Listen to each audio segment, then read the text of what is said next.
Ini memang tulisannya materi minggu kedua ya, karena biasanya memang kalau minggu pertama kebanyakan sih perkenalan ya. Tapi kita sebenarnya udah pernah ketemu juga di pertemuan apa di semester sebelumnya. Jadi mungkin nggak usah perkenalan lagi karena kita udah mungkin sudah saling kenal ya. Karena pastinya ini aja, orang-orangnya pun sama aja, tidak ada yang campur bertambah atau mungkin berkurang.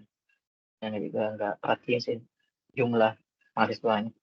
Tapi saya lihat mahasiswanya sama-sama ya sama semester sebelumnya di mata kuliah transmisi dan gardu induk. Baik, mungkin biasanya kita ngomongin tentangnya ya, kontrak kuliah ya, kayak bagaimana penilaiannya. Kalau mungkin di semester sebelumnya kita pakai sistemnya 3322 mungkin ya, 3322. Dan itu kayaknya terlalu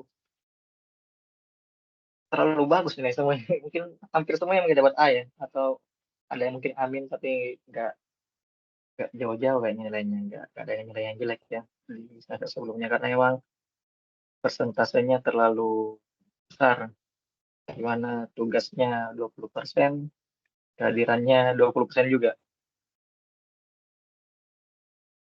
Untuk kontrak kuliah semester mata kuliah ini mau seperti apa? Apa mau 4321 apa 3322 aja seperti seperti sebelumnya, seperti semester lalu kayaknya. Kalau saya nggak salah. Ada usulan atau ada yang kita mau menanggapi? Sebentar saya lihat dulu bentar ya. Tiga, oh nggak malah malah lebih sebentar ini. 35, 30, 10, 25. Oh ini tugas mandirinya dulu 25% ya. UASnya yang 35%.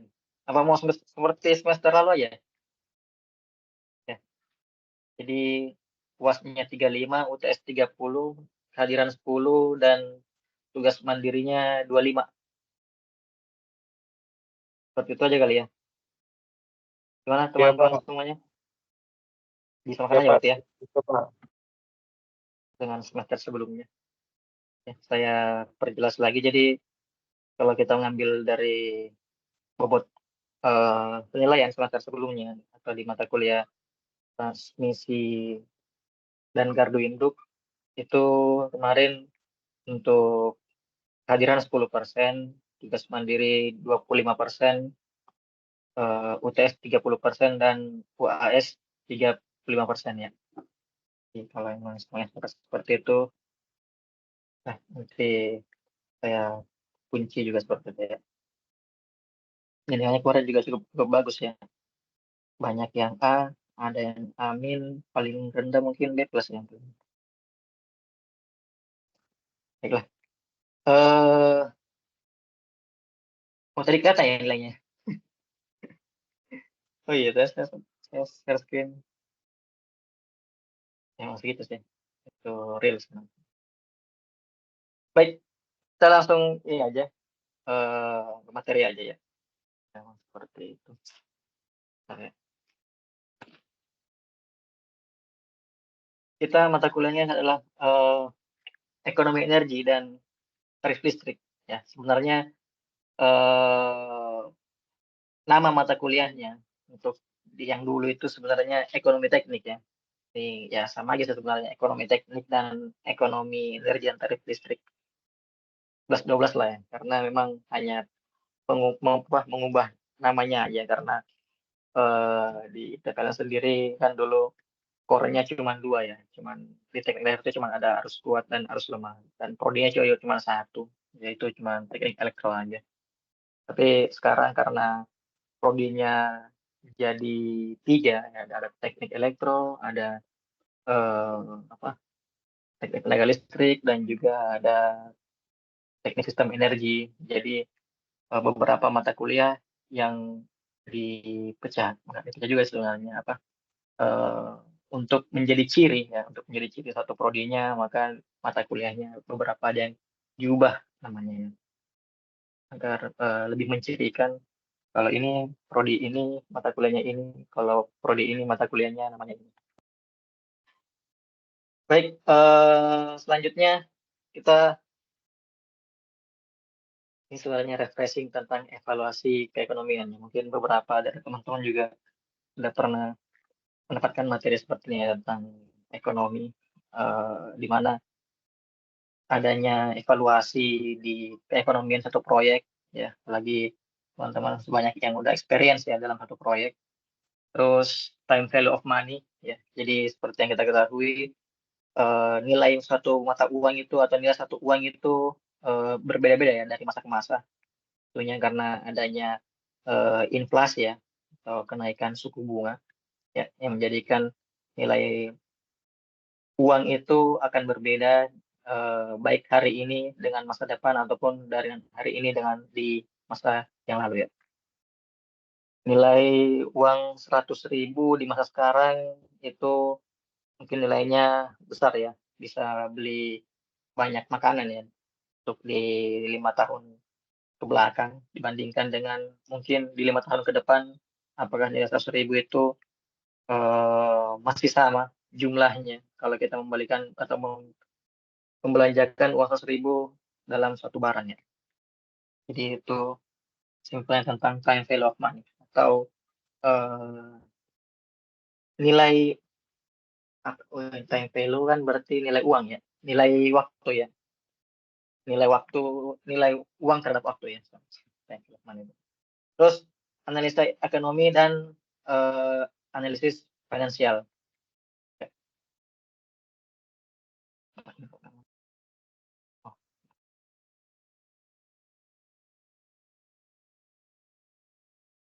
Nah, mengapa kita perlu melakukan ini ya, evaluasi keekonomian? Jadi dua hal dalam merencanakan suatu proyek ya, atau hal penting yang kita perlu perhatikan dalam merancang suatu proyek. Yaitu pertama nilai investasi ya, nilai investasi untuk setiap opsi atau pilihan alternatif. Dalam hal ini kita ngomongnya tentang sarana tenaga listrik saja ya, karena kita core bisnisnya di tenaga listrik ya, dan kebanyakan dari teman-teman semua juga memang eh, apa experience-nya mungkin di tenaga listrik ya. Terus yang kedua, selain investasi atau nilai ini ya, investasi atau nilai modal, yang kedua itu adalah nilai biaya produksi.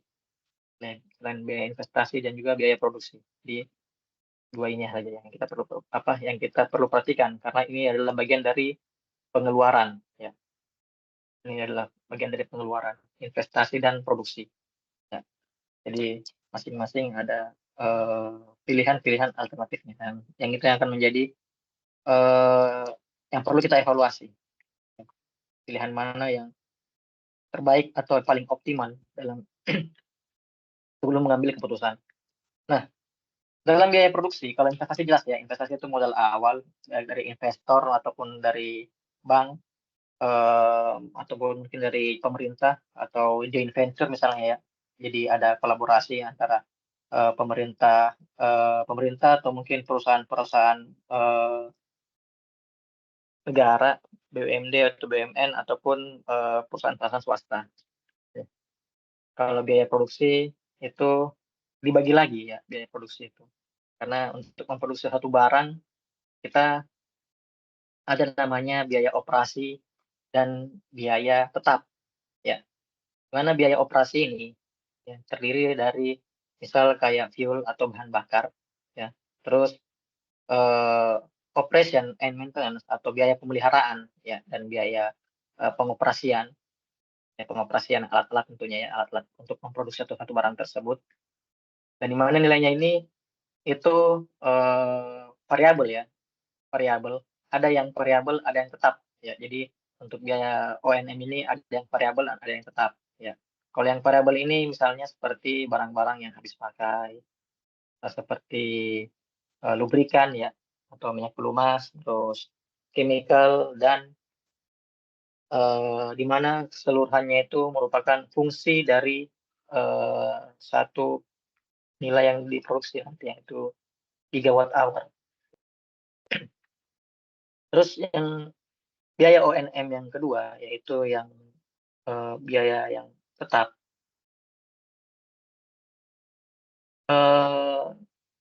Ada biaya personil, ya, terus biaya spare part, jasa pemasangan, dan biaya asuransi. Biaya personil ini itu seperti biaya pekerja ya, kayak capital expenditure ya, capex-nya. Terus part-part itu ya biaya-biaya perbaikan ya, spare part. Mungkin kalau ada maintenance yang butuh pekerjaan korektif ya, seperti itu.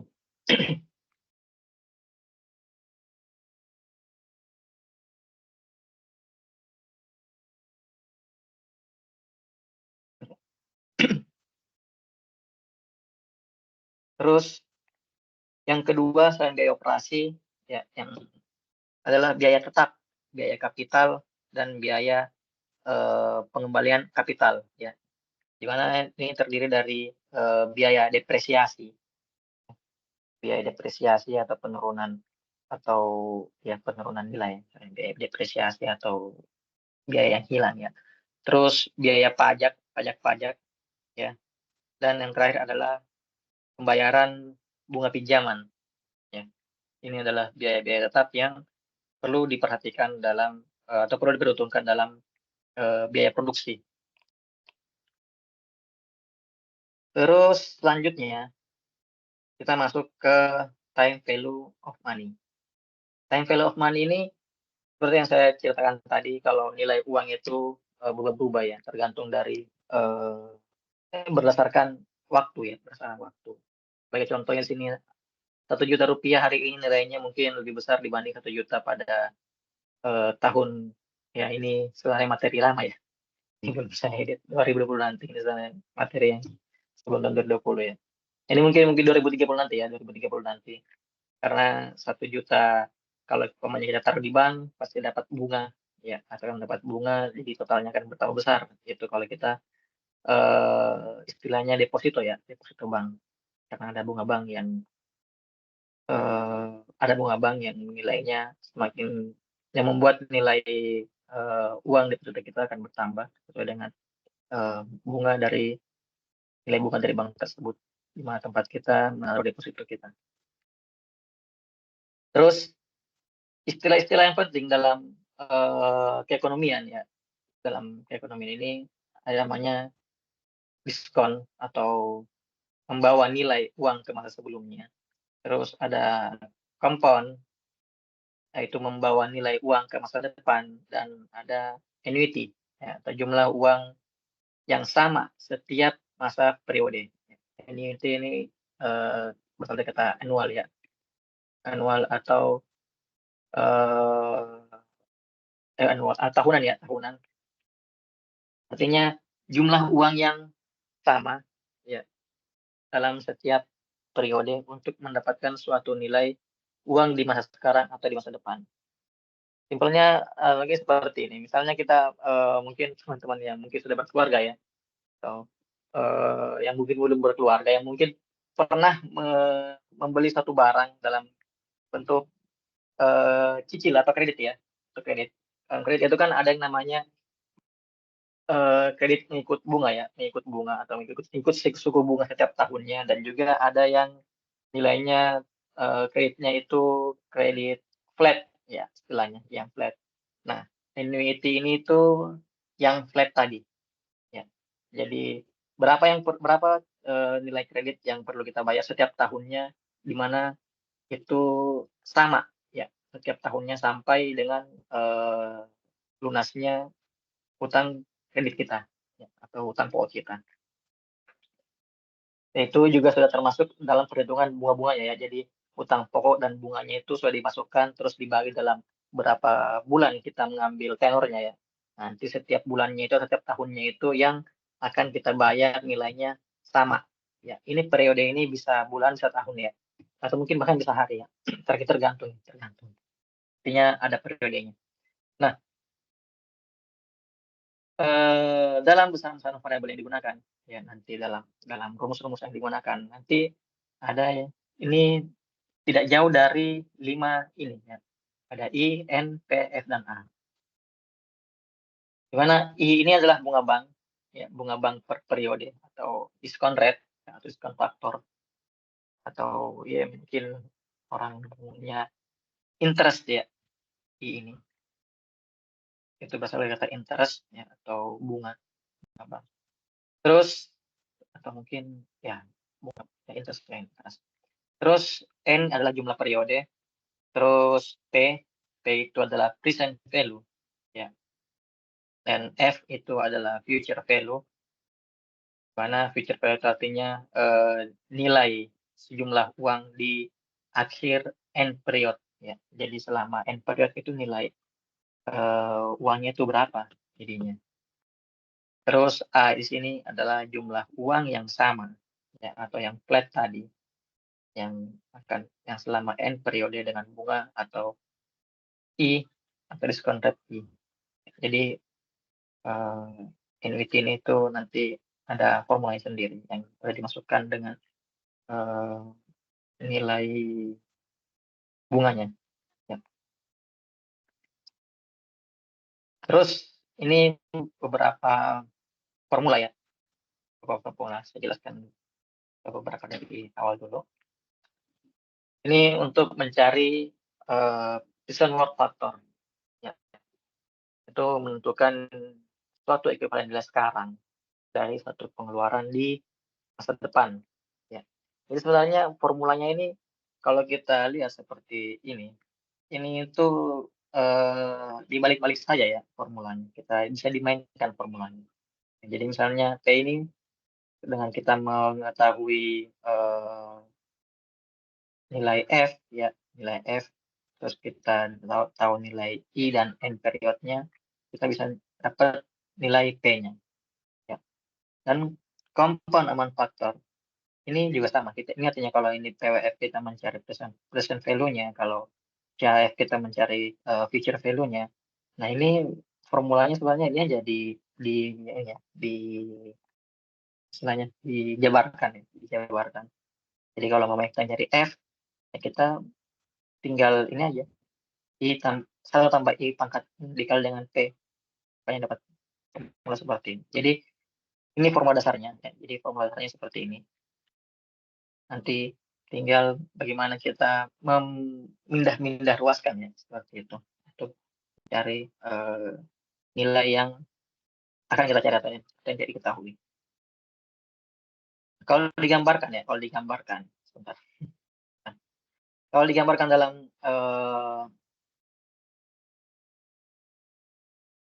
diagram ya, diagram ini bar ya atau panah.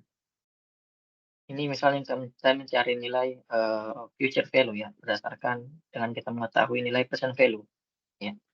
Di sini di tahun pertama, misalnya time period ini tahun ya, tahun pertama itu ini P ini tahun ke-0, ya, tahun ke-0, ini tahun pertama, tahun kedua, tahun ketiga, tahun keempat. Nah, nanti di tahun pertama ini nanti nilainya, nilai future value-nya itu adalah P dikali 1 atau P ditambah P dikali dengan diskon ya, atau interest-nya atau bunganya ya, bunganya. Nah, ini nanti tinggal jadi P ditambah dengan P dikali bunganya. Itu adalah nilai future value untuk di tahun pertama ya, berdasarkan present value di tahun ke-0. Jadi nanti untuk sampai di end period ya akan bertambah terus sehingga formulanya menjadi seperti ini. 1 ditambah I pangkat N period ya. Terus selanjutnya ya, lebih besar. Selanjutnya ini series Pearson Ward factor ya.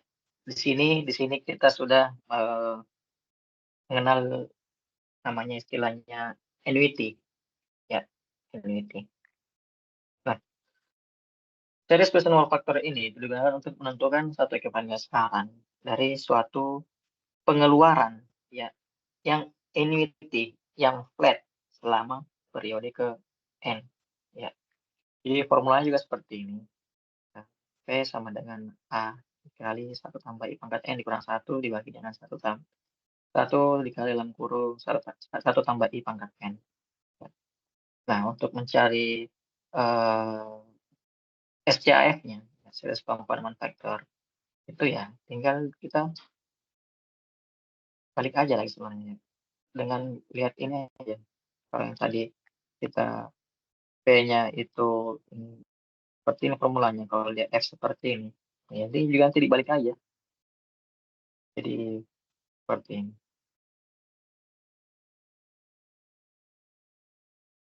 Oke, jadi kalau kita gambarkan dalam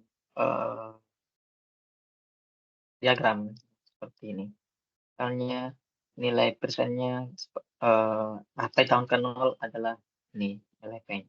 Terus kita membayar dengan flat ya, dengan flat maka nanti nilainya di end period adalah F ini ya.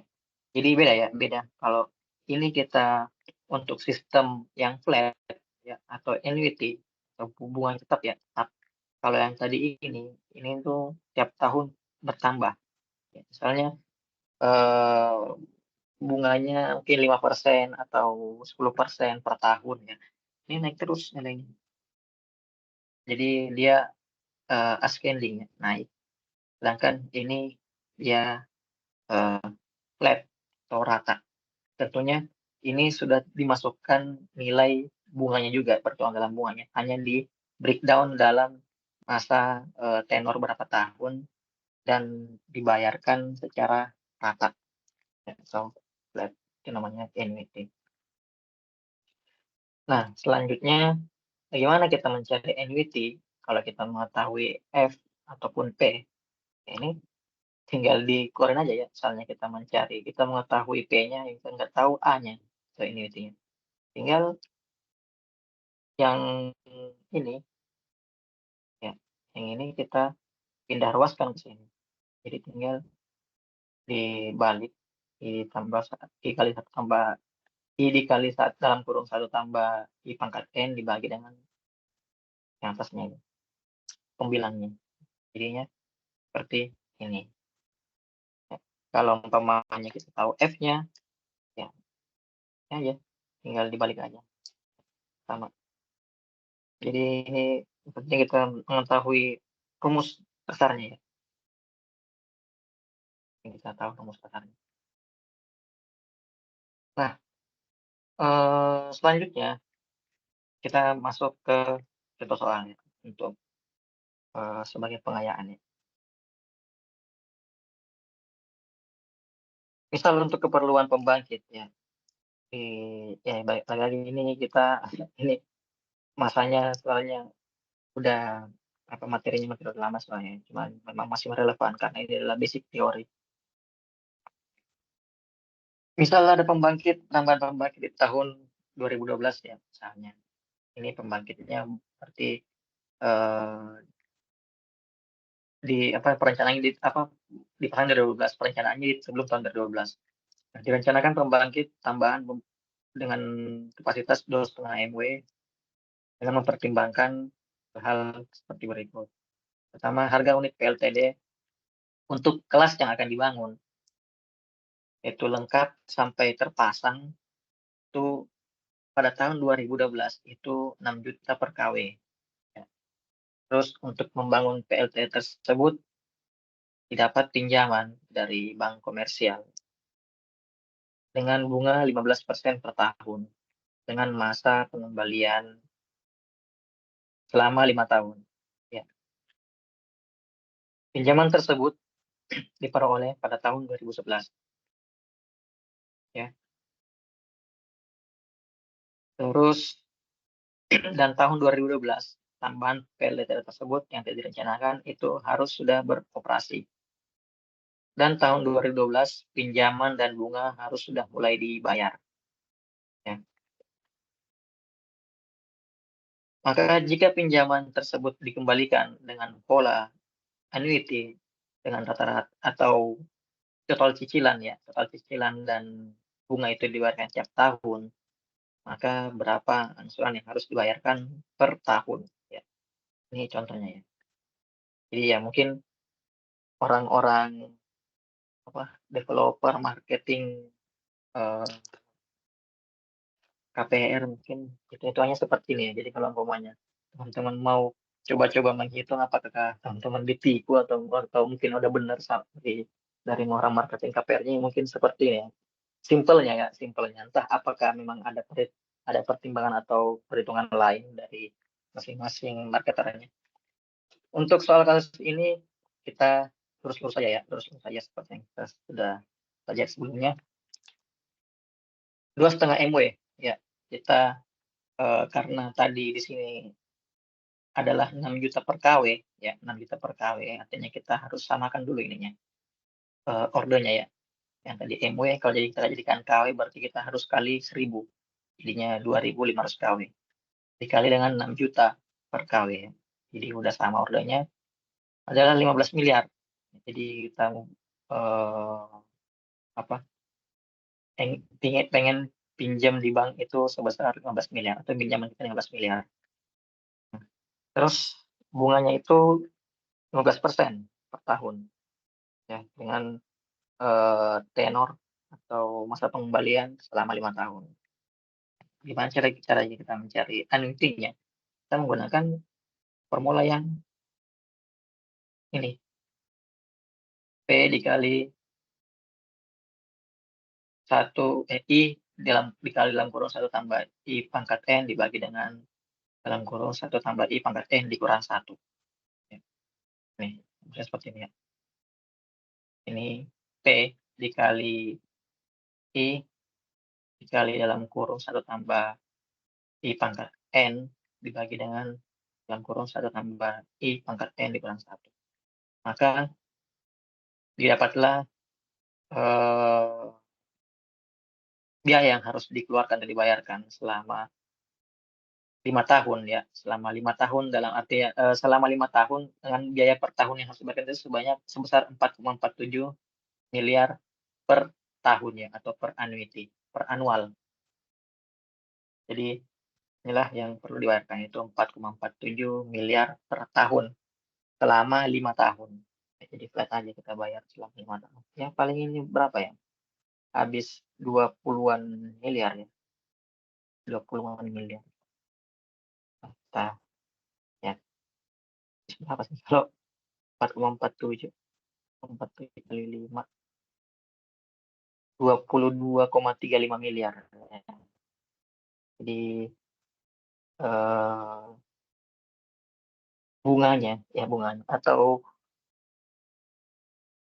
biaya yang harus dibayarkan di luar utang pokok itu sebesar 7,35 miliar. Ini kalau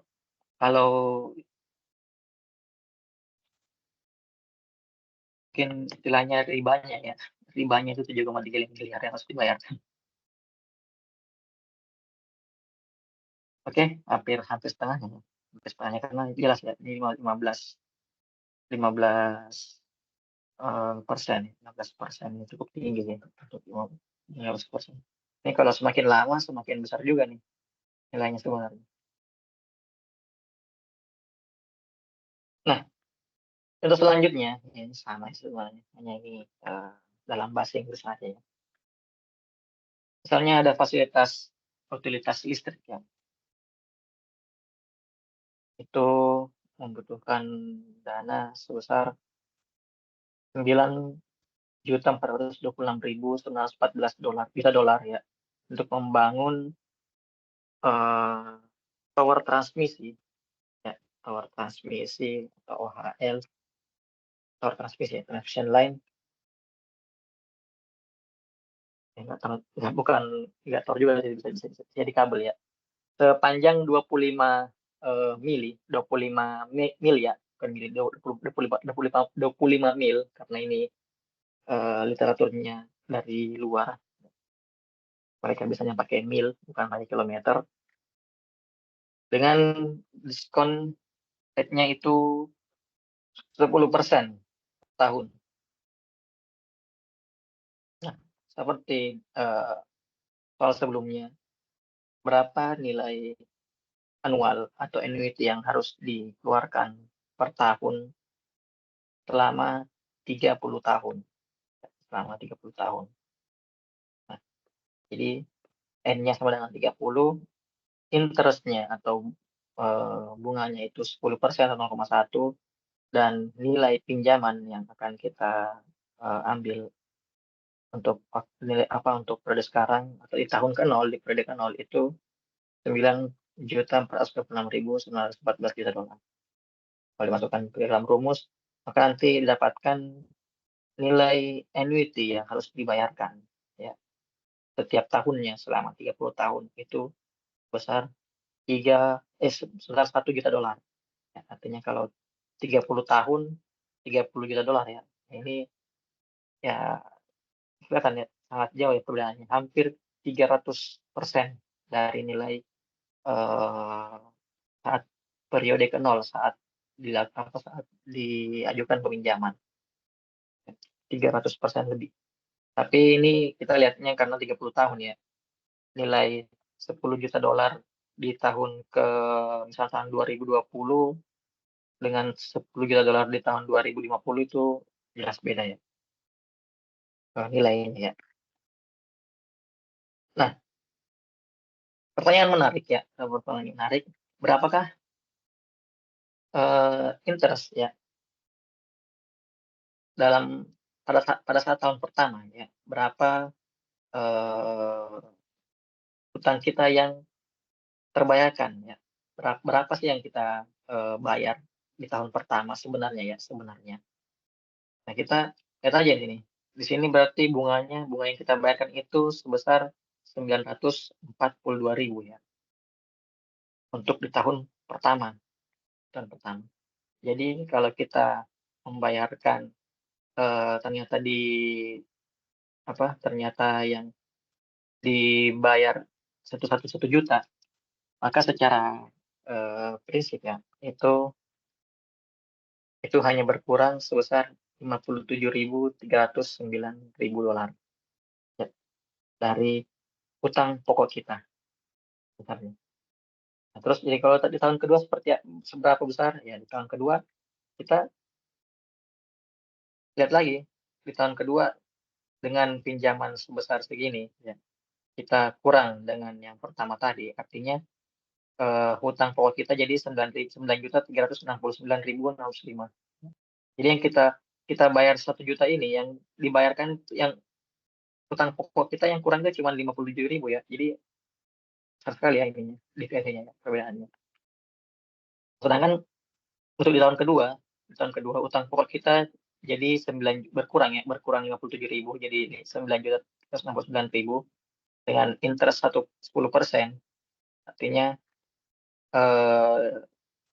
di tahun kedua itu kita bayar sebesar 63.040 dolar ya yang kita bayarkan untuk utang pokoknya ya. Jadi sisanya itu adalah bunga ya, sisanya itu adalah bunga yang kita bayar ya. Utang pokok kita hanya berkurang 63.000 di tahun kedua, di tahun pertama berkurang 57.000 sampai di tahun ke-30. Nanti tahun ke-30 nanti utang pokok kita habis nol karena udah di tahun ke-30. Jadi ini uang yang kita bayarkan 1 juta ini ya yang terbayarkan itu sebenarnya hanya segini, jadi kecil ya. Tapi semakin lama hutang pokok kita yang dibayarkan itu semakin besar.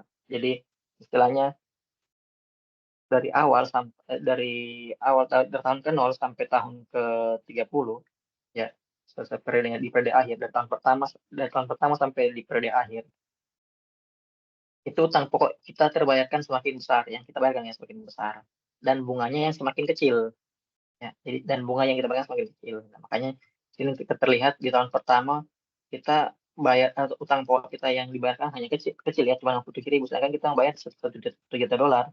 Jadi ada sekitar 9 jutaan ya 9 jutaan ini sebenarnya bunganya ya bunga di tahun awal bunga yang kita bayar di awal semakin belakang semakin mendekati periode akhir bunga yang kita bayarkan semakin kecil ya. Jadi makanya kalau umpamanya kita mengambil kredit ya, KPR seperti itu. Nah, kalau kita, eee, apa, berhenti di tengah jalan ya, berhenti di tengah jalan ya, itu sebenarnya mungkin terasa rugi ya, karena utang pokok kita yang dibayarkan lebih sedikit, ya, sedangkan, bunga yang telah dibayarkan itu sudah banyak. Ya, karena itulah, prinsip ekonomi bank komersial ya mungkin ya, atau mungkin di saat ini, prinsip ekonomi modern seperti itu, yang kita bayarkan di awal itu sebenarnya bunga, kebanyakan bunga ya. Sedangkan utang pokok kita yang dibayarkan di awal itu ya kecil. Jadi saat kita, berhenti di tengah jalan atau mau tengah jalan itu terasa berat atau rugi. Makanya orang memaksakan sampai lunas. Ya itu mungkin juga salah satu strategi, eee, ekonomi ya, strategi ekonomi dari pemilik modal atau yang meminjamkan supaya kita tidak lari ya, atau tidak cepat lari, sehingga kita membayarkan bunganya dulu daripada utang pokoknya. Nah, kalau kita lihat ya dalam diagram, ilustrasinya seperti ini. Ya, jadi yang kita bayarkan ya, yang bawah ini ya, yang bawah ini adalah depresiasinya, sedangkan ininya yang, eee, apa, charge-nya ya, interest charge-nya yang kita bayar itu semakin, besar ya. Ini untuk utang pokok kita. Jadi ini sebenarnya, eee, bentuknya diagramnya.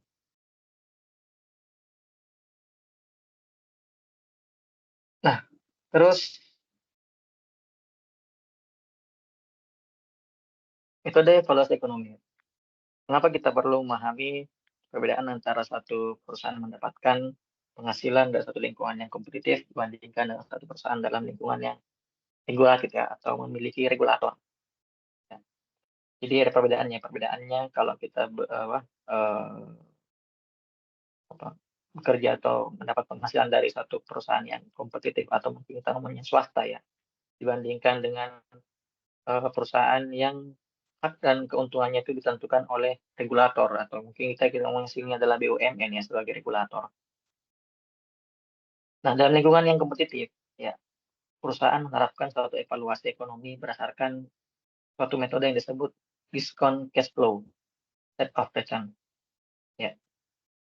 Di mana apabila discount cash flow rate of return ini melebihi satu cost of money dari perusahaan, maka proyek itu menguntungkan, ya. Sedangkan untuk cost of money satu perusahaan dicerminkan dalam suatu weighted average cost of capital, di mana yaitu rata-rata tertimbang dari bunga pinjaman, dari berbagai jenis pinjaman, dan rate of return yang diharapkan.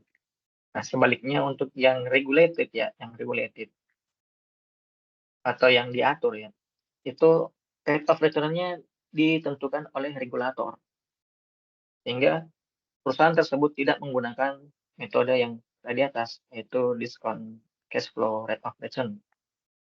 Nah, biasanya menggunakan pola membandingkan beberapa alternatif proyek ya, dan mencari biaya termurah. Oleh karenanya umumnya disebut list cost utility planning atau menggunakan pendekatan revenue requirement. Bila biaya yang dikeluarkan melebihi pendapatan, maka didapatkan subsidi.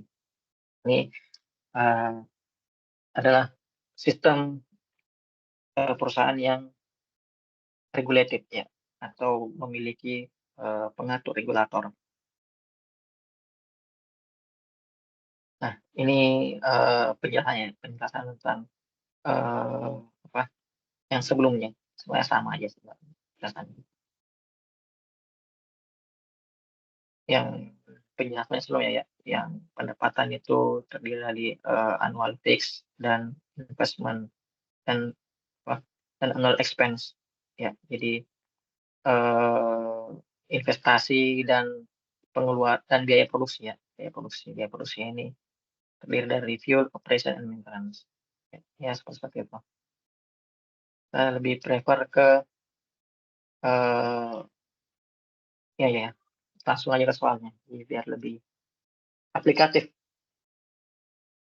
ya. Misalkan di ini ya, di satu case kita ingin membangun satu utilitas pembangkit ya, di mana kita di sini ada 3 jenis pembangkit yang akan kita kaji, yang akan kita kaji dengan membandingkan biaya operasi dan biaya investasinya. Nah, yang pertama di sini ada plain coal ya, plain coal atau batu bara ya, batu bara, coal plain ya, coal plain atau batu bara. Terus di sini ada natural gas, ya natural gas combined cycle ya, combined cycle plant. Ini artinya combined coal ya, combined coal plant artinya PLTGU ya, PLTGU. Dan ada nuclear plant ya, atau bangkit PLTN. Ini PLTGU, ini PLTN, dan ini PLTU. Nah, biaya keseluruhannya untuk membangun ketiga pembangkit ini masing-masing, kalau di soal tadi ya, untuk nilai per KW-nya ya, untuk nilai investasinya itu sebesar $1.600 per KW untuk PLTU, $850 untuk PLTGU, dan $2.300 per KW untuk PLTN. Di sini jelas ya, PLTN ini lebih mahal karena memang untuk PLTN sendiri, walaupun nilai fuel-nya ya, nilai bahan bakarnya lebih murah, tapi untuk keamanan utilitasnya itu perlu yang sangat safety ya, reaktor nuklirnya, terus safety dari pembangunan gedung, reaktor, boiler, dan lain-lain itu harus yang benar-benar bagus ya. Karena ini fuel-nya bersifat radioaktif ya. Makanya walaupun di sini biaya pembangunan per KW-nya itu mahal, tapi kalau kita bandingkan dengan nilai fuel-nya atau nilai bahan bakarnya itu lebih murah. Ya, yang lebih murah, jauh lebih murah ya. Di sini hanya menggunakan $0,85 per MBTU ya, dengan menggunakan uranium. Sedangkan untuk PLTGU, karena dia menggunakan gas ya, gasnya yang bikin mahal. Itu $8 per MBTU. MBTU itu ini ya, million British thermal unit ya. BTU ini satuan untuk bahan bakar, British thermal unit. Ini million. Nah, di sini $1,75 untuk batu bara ya, batu baranya $1,75 per MBTU. Nah, untuk levelized fixed charge-nya itu masing-masing 20% ya, fixed charge-nya masing-masing 20%, sama rata ya. Sedangkan rating plan yang akan dibangun ini juga sama ya, sama-sama 1000 MW. Jadi supaya kita membandingkannya apple to apple ya, sesuai dengan kapasitas ya, sesuai dengan kapasitas sama. Nah, di sini full load heat rate-nya beda-beda untuk tiap pembangkit ya. Jadi heat rate-nya untuk PLTU itu 9,6 MBTU per MWH, untuk PLTGU itu 7,2 MBTU per megawatt hour, dan 9,3 MBTU untuk PLTN ya. Terus inflasi dari bahan bakar itu masing-masing PLTU 1%, PLTGU 2%, dan PLTN itu 1%. Untuk capacity factor-nya sama, kita samakan 1% semua untuk faktor kapasitas faktornya ya. Jadi mereka bisa sampai 100% semua. Jadi atau ternyata satu. Dan diskon rate-nya itu sebesar masing-masing sama semua 8% ya. Nah, bagaimana kita mengevaluasinya secara metode ekonomi? Pertama, kita membuat perakiraan harga ketiga jenis bahan bakar. Jadi kita bagi menjadi 4. Soalnya 3 doang sih. Yang keempat ini kita akan menjumlahkan semua totalnya. Yang pertama, kita klaster berdasarkan bahan bakar, ya, bahan bakar dan inflasi. Ya, karena bahan bakar ini nilainya itu juga semakin tahun ya semakin mahal ya, semakin tahunnya bertambah semakin mahal ada inflasi. Nanti kan kita lihat apakah dengan eh, apa 30 tahun atau 20 tahun ya nanti tergantung kalau umur produktif dari satu pembangkit kan biasanya sekitar 20 sampai 30 tahun ya. 20 ya 30 tahun lah rata-rata ya 30 tahun apalagi kayak PLTU. Nah, nah, yang kedua kita klaster berdasarkan biaya operasi. Biaya operasi dengan asumsi setiap pembangkit atau semua pembangkit itu beroperasi selama sepanjang tahun itu sama, yaitu 8.760 jam. 8.760 ini itu dari ini ya, dari 365 dikali 24 kali 365 kali 24 ya. 365 kali 24 8.360 ya. Nah, udah 24 jam dikali dengan 360 hari ya. 365 hari ya. 24 dikali 365 hari. Terus biaya tetap tahunan. Ya, karena kan tadi kalau umpamanya kita mau dari sisi ekonomi itu ada biaya operasi dan biaya yaitu biaya operasi sebagai variable cost, nah dan ada biaya fixed cost ya. Fixed cost-nya ini yaitu biaya tetap tahunannya. Ya. Jadi levelized fixed charge ini itu artinya kira-kira berapa persen sih biaya tetapnya dari ketiga pembangkit ini. Ya, biaya tetapnya itu adalah termasuk kayak eh, biaya personil dan lain-lain di atasnya, biaya spare part. Dan yang terakhir baru kita menjumlahkan semua biaya dari ketiga biaya tadi, ada bahan bakar, biaya operasi, dan biaya tetap. Nah, setelah itu kita hitunglah nilai present value dari biaya investasi dan biaya operasi. Terus yang kedua kita hitung nilai levelize-nya dari investasi dan biaya operasi. Nah, kalau kita gambarkan ya atau buat grafik, ya, jadi hitung-hitungannya sekarang sudah ada hitungannya. Hitungannya mungkin harus saya tampilkan seperti ini.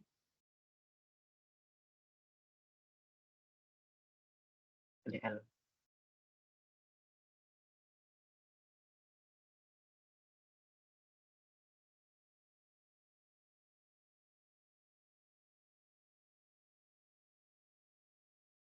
Hmm,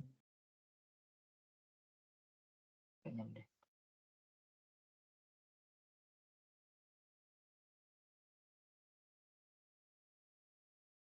Nah,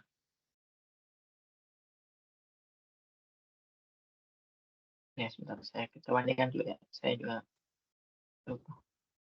Saya nggak sama yang saya buat.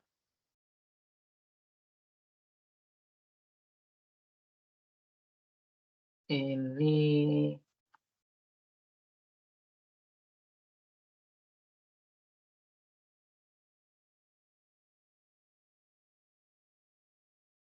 LTU 0,08 ya 8% ya diskon rate-nya. Terus 1,75 ini PLTGU PLTU 1,75 8 fuelnya 8 ya. Ini fuel price ya, fuel price ini fuel price inflation ya. Fuel price inflation ini capacity-nya, ini capacity factor, ini heat rate ya, heat rate-nya. Terus di sini ada eh, 0,2 ini levelized charge-nya ya. Fixed charge-nya, fixed charge rate. Terus di sini ada cost overnight-nya ya, biaya per KWH-nya. Nah, jadi kalau mau disimulasikan ya dalam bentuk grafik. Jadi seperti ini. Ini grafiknya ini datanya dari sini. Datanya dari sini. Kalau kita lihat sini dari 2010 sampai 2050 ya, jadi ada 40 tahun, makanya di sini ada 40 tahun ininya. Waktunya ya, lamanya. Jadi dari 2010 sampai 2050. Nah, kalau kita lihat ya, kita balik lagi ke slide-nya. Kalau kita lihat di sini gas ya, PLTGU itu nilainya paling besar ya, kalau berdasarkan fuel price atau berdasarkan bahan bakar, nilai bahan bakar. Dan uranium dan PLTN yang paling rendah ya, jelas karena dia cuma menggunakan uranium yang relatif lebih murah ya. Karena digunakan sedikit aja ya, bukan karena harganya murah, tapi digunakan sedikit aja penggunaannya. Bisa bertahan sampai 50 tahun. 40 tahun ya, 40 tahun. Dan yang kedua adalah coal ya. Jadi yang paling mahal adalah gas. Disusul dengan batu bara dan nuklir. Sedangkan untuk biaya operasi di sini sama ya dengan biaya bahan bakar tadi. Urutannya sama. Dan untuk biaya tetap tahunannya, nah ini yang berbanding terbalik ya dari sebelum-sebelumnya. Di sini jelas nuklir lebih mahal ya biaya tetap tahunannya karena nilai investasinya yang mahal. Fixed charge rate-nya sama 20% semuanya. Hanya memang karena dikalinya dengan investasi ya, ini overnight cost adalah investasinya untuk biaya pembangunan per KW-nya. Ini nuklir jelas lebih mahal ya, 2.300 per KW dibandingkan PLTGU yang nilainya hampir sepertiganya ya, sepertiganya. Hanya di sini terlihat PLTGU paling rendah. Nah, untuk biaya total tahunan, kalau umpamanya kita jumlahkan seluruhnya tadi ya, dari 1, 2, 3, ini kita lihat PLTU masih lebih murah. Ya. Masih lebih murah dibandingkan dengan PLTN, apalagi dengan PLTGU. Ya, PLTGU itu jelas mahal ya, karena yang bahan bakarnya mahal. Nah, kalau kita sudah dapatkan nilai ketiganya ini, biaya total tahunannya selama 40 tahun, kita carilah present value-nya. Present value-nya untuk nilai sekarang. Kira-kira berapa sih biaya investasi dan biaya operasi dengan nilai sekarang ya. Nah, didapatkan dengan interest 8% atau bunga 8% didapatkan 6,26 miliar USD dolar ya. Dan PLTG itu 10,4 miliar USD dan PLTN 6,9 miliar USD. Ya, selama 40 tahun. Kalau kita lihat perbandingannya. Benar ya. Dengan hitungan-hitungan ya. Nah, ini 6,2 miliar ya, 6,2 miliar USD. Ini 10,4 miliar USD dan 6,95 miliar USD. Sedangkan untuk levelized-nya untuk biaya annuity-nya per tahun yang harus dibayarkan selama 40 tahun itu 525 juta dolar ya sama. Ini terus 873 juta dolar. Dan PLTN-nya itu sebesar 582 juta dolar per tahun. Jadi seperti itu ya perbandingan. Jadi dari sini kita udah punya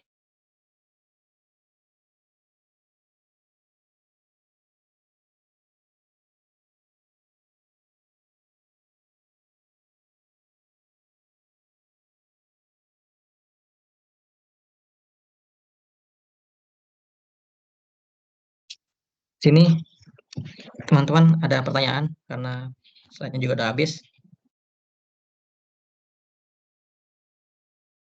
Bentar, saya. Oke, sampai sini ada pertanyaan? Pak, izin sharing dong Pak.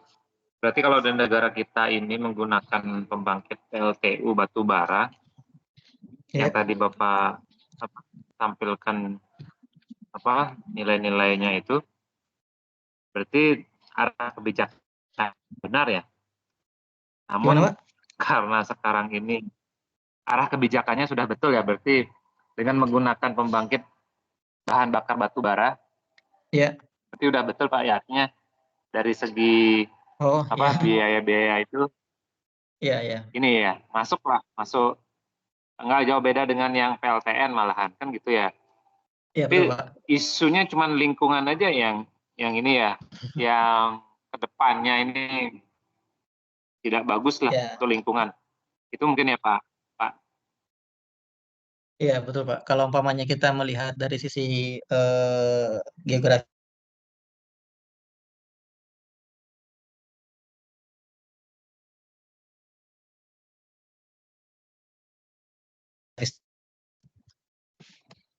bentar. Kalau umpamanya kita melihat stok batu bara kita masih mumpuni ya, masih mumpuni. Artinya karena stok kita melimpah, makanya apa? Kalau kita ngelihatnya dari ini ya tahun 2010 kita berkacanya ya, karena ini memang bahannya sudah lama ya, materinya sudah lama. Itu memang masih masih mungkin ya, masih sangat murah nilainya karena sumber daya alam batu bara kita melimpah, sehingga eh, nilai fuel cost-nya batu bara kita lebih murah. Ya, murah, apalagi kita bisa memproduksi sendiri dibandingkan yang lainnya seperti gas. Kalau gas emang mahal ya, gas, karena ya tergantung suatu negara itu sumber daya alamnya lagi melimpah apa ya. Jadi karena kita lagi masih melimpah batu baranya, makanya kita menggunakan batu bara. Kan karena kita menggunakan secara hitungan ekonomis pun memang jauh lebih murah karena nilai batu bara kita lebih murah karena stoknya melimpah. Nah, di samping dari ini ya, di samping dari isu lingkungan ya, karena isu lingkungan itu memang selalu ada isu lingkungan ya. Walaupun sebenarnya isu lingkungan itu bisa ditepis dengan teknologi-teknologi yang sudah ada di pembangkit-pembangkit PLTU sekarang ya. Jadi nilai emisi karbonnya itu bisa ditekan atau mungkin kita istilahnya menaikkan efisiensi PLTU sehingga nilai emisinya itu atau nilai lossesnya itu lebih kecil.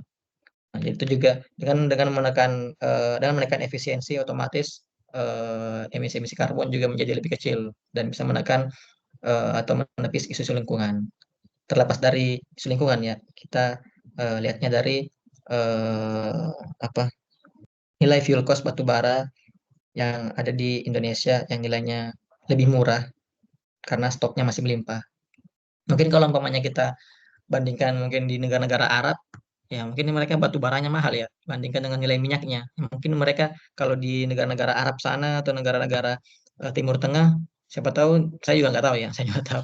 Mungkin nilai PLTGU-nya lebih murah mungkin ya, kalau misalnya mungkin menggunakan gas atau diesel, mungkin mereka bisa lebih murah karena nilai eksplorasi atau nilai fuel cost-nya lebih murah. Jadi lagi-lagi di sini kita parameternya adalah melihat dari fuel cost-nya dan juga nilai investasi dari pembangkitnya sendiri. Nah, kalau tadi kita lihat di sini, walau memang fuel cost untuk PLTU relatif lebih murah ya daripada PLTGO ya. Dan sini investasinya ya beda ini ya. Ya beda 700 dolar per KW ya dibandingkan dengan PLTN.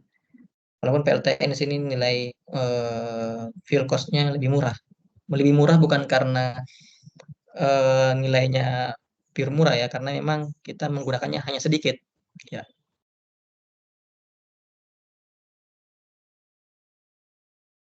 Dan hanya berapa gram atau berapa ons mungkin atau hanya berapa kilogram dibandingkan dengan eh, coal batu bara yang nilainya sampai ribuan ton. Jadi itulah perbandingannya. Kalau Indonesia kenapa masih pakai PLTU ya, memang masih pakai PLTU karena terlepas lebih murah, memang karena lebih murah karena fuel cost-nya lebih murah, stok kita melimpah ya. Tapi untuk mengatasi isu lingkungan, karena isu lingkungan ini adalah isu-isu bersama yang dunia, ya tetap menjadi concern semua negara di satu dunia, satu bumi ini menerapkan kebijakan transisi energi atau lebih mencondong ke arah ke energi baru terbarukan atau green and lean energy, yang seperti sekarang juga yang dicanangkan oleh PLN ya, visinya ke depan seperti itu. Mungkin seperti itu Pak jawaban saya Pak. Baik, terima kasih banyak Pak informasinya. Ya, sama-sama Pak. Ini masih ada pertanyaan sebelum kita tutup. Mungkin teman-teman sudah ada wilayah yang berbuka puasa ya, siap-siap untuk berbuka puasa. Oke, saya ada pertanyaan. Kalau nggak ada pertanyaan, nanti saya share materinya ya. Saya materi yang tadi ini. Juga saya mungkin akan share materi Excel-nya ya. Silahkan ya teman-teman bandingkan atau mungkin mau buat grafik seperti dari soal yang dipaparkan sebelumnya.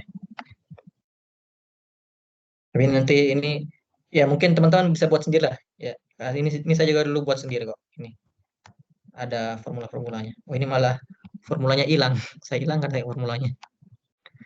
Oh bukan ini berarti ininya apa? Excel-nya. Excel yang aslinya bukan yang ini kayaknya. Saya udah rubah berarti.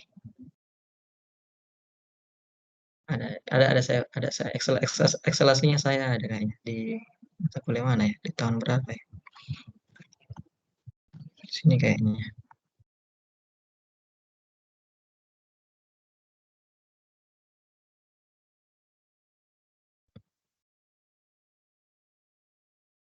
Nah ya ini Excel aslinya.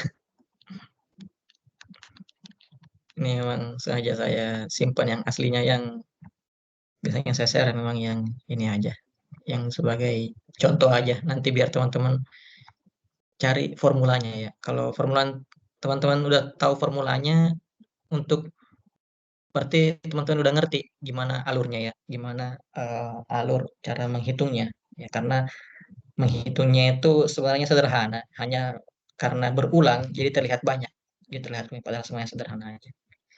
Oke, mungkin sampai sini aja pertemuan kita. Kalau memang tidak ada pertanyaan lagi, saya lihat sini yang hadir ada 21 orang ya, yang atau mungkin ada yang cuti, ada info teman-teman yang cuti atau semuanya ya nggak apalah, karena pertemuan pertama nanti saya masukkan absen semuanya. Baik, ada pertanyaan ya, mungkin saya bisa tutup ya kalau tidak pertanyaan lagi. Sampai jumpa lagi di pertemuan selanjutnya ya, di jam yang sama. Mungkin karena ini masih bulan Ramadan ya, jadi kita kelasnya bisa dimajukan setengah jam ya, jadi di pukul 16.30. Itu pun di pertemuan selanjutnya juga seperti itu. Sampai jumpa lagi di Kamis depan di jam yang sama 16.30 WIB. Selamat sore. Wassalamualaikum warahmatullahi wabarakatuh. Waalaikumsalam. Waalaikumsalam Terima kasih, warahmatullahi Pak. Terima kasih banyak Pak. Ya, saya izin live ya. Siap-siap buka puasa dulu.